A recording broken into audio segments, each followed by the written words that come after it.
these 10 Commandments before the children of Israel, before they go into the land of Canaan.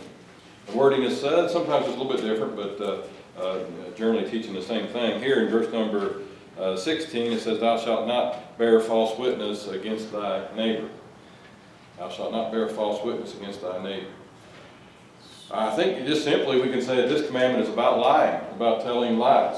That's something that's very common today, in that men like to tell lies.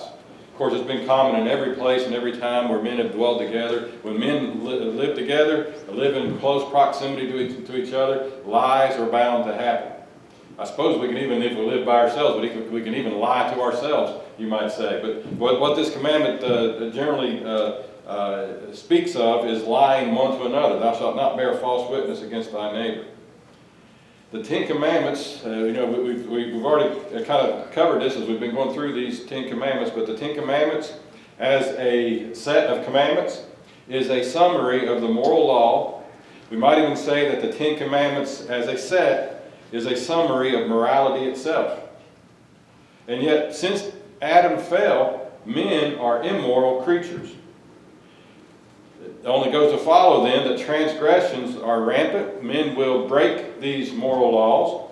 And depending on the permissive will of God, the degree to which they break these 10 Commandments can vary from generation to generation and from place to place. But generally speaking, we can assume, since men are immoral and the law is moral, that men are going to break these commandments.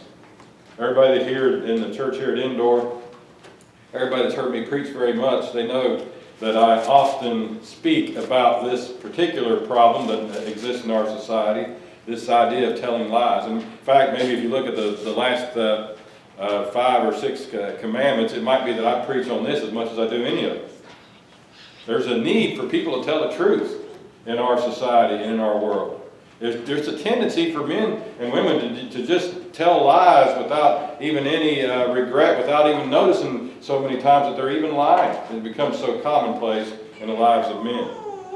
The sad thing is that this same habit has developed amongst Christianity itself.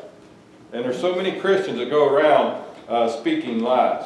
It's a sad thing that the world is deceitful. It's sadder still that those who claim to be saved participate in lies and falsehood and deception so often as we do.